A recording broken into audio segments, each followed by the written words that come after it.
Guys, তো এই দেখো আজকেও আমরা ঠিক আগের মতো স্নান টান করে কালকের মতো তাড়াতাড়ি সকাল সকাল স্নান টান করে একদম ফ্রেশ হয়ে নিলাম।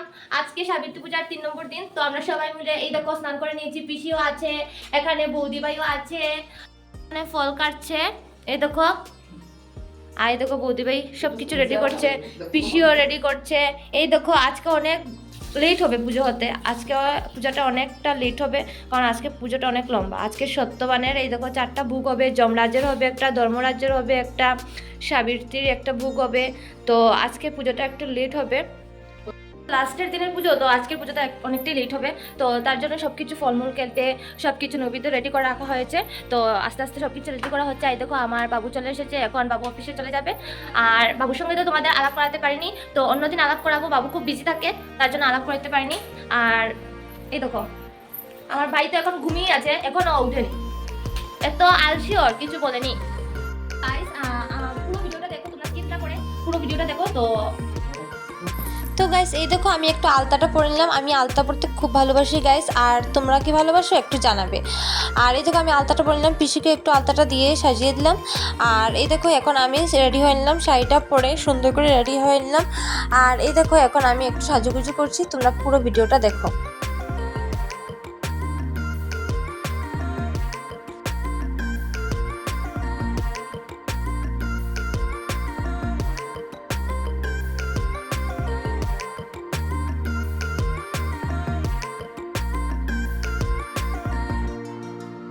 আমি পুরো রেডি হয়ে পড়েছি এই দেখো, আর মা এখানে রেডি হচ্ছে, আর পিসিও রেডি হয়ে গেছে।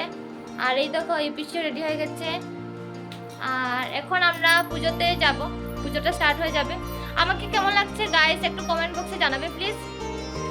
গাইস পুরো রেডি হয়ে গেছে পুজোর সব সামগ্রী, এখন আমরা পুজোতে বসবো সবাই। এই দেখো আজকে অনেকটা ভোগ আছে, এই দেখো সত্যবানের আছে 6টা, সাবিত্রী, যমরাজ, ধর্মরাজ। এই দেখো এখানে সবাই রেডি হয়ে চলে এসেছে, এখন আমরা পুজোটা স্টার্ট করব। তো পুরো ভিডিওটা দেখো গাইস।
রাজার প্রায় বুড়ো বয়স পর্যন্ত কোনো সন্তানাদি হয়নি। এই কারণে তিনি সর্বদাই খুব দুঃখিত থাকতেন।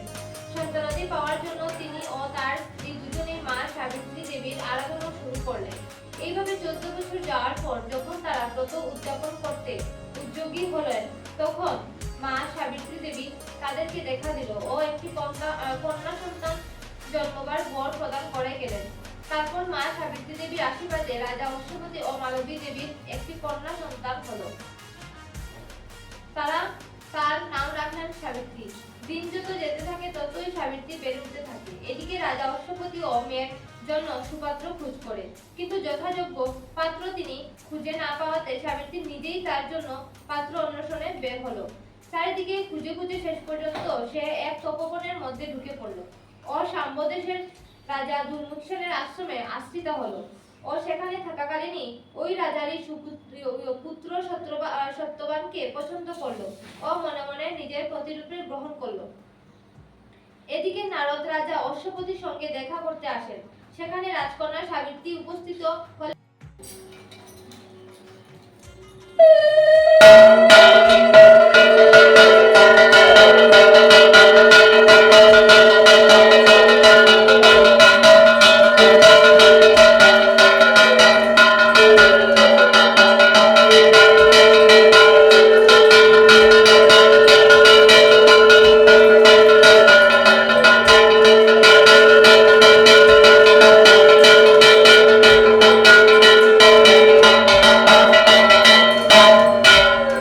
এখন আমরা পুজো শেষ, তো পুজো কমপ্লিট করে এখন আমরা সিঁদুর পড়ছি আমরা সবাই মিলে।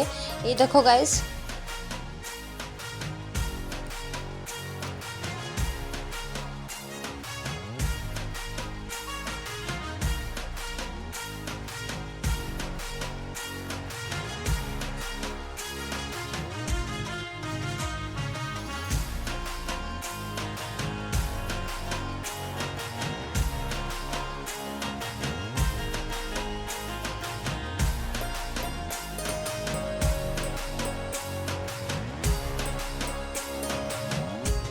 পুজোটা পুরো কমপ্লিট হয়ে গেল। এখন আমরা উপোসটা ভাঙবো, প্রসাদটা খেয়ে। এই দেখো সবাই, এই দেখো পিসি অনেক দূর থেকে এসেছেন। এই দেখো মা, এই যে আমি, এই যে সবাই, আমরা সবাই খুবই ক্লান্ত পূজা করে। এই যে দিদিমণি, এই ঘরে আমরা সব প্রসাদ এনে রেখেছি। এখানে আমরা প্রসাদ খাবো সবাই মিলে, প্রসাদটা রেডি করে। এই দেখো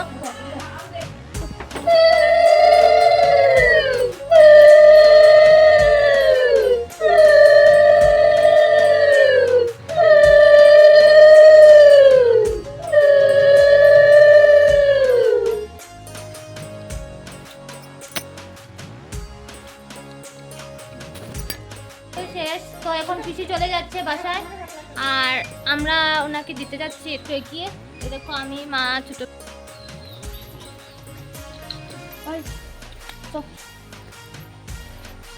খুব ভালো লাগলো, সবাই মিলে পুজোটা করলাম। 3 দিন যে কিভাবে কেটে যায় কিচ্ছু বোঝা যায় না গাইস, সত্যি খুব মিস করবো এই দিনগুলো।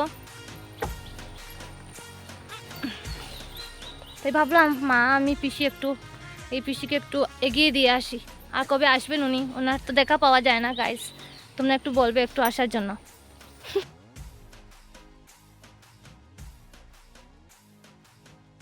এটা হচ্ছে আমার দিদার গলি। আমরা এখন দিদার বাসায় যাচ্ছি, মানে পিসির মার বাসাতে যাচ্ছি আমরা। তো এই দেখো গাইস, আমরা এখন দিদার বাসায় এসে পড়লাম। এসে আমরা দিদাকে প্রণাম করলাম, পুজো শেষ। তো আজকে ভিডিওটা এখানে শেষ করছি। টাটা, বাই বাই, ভালো থাকো।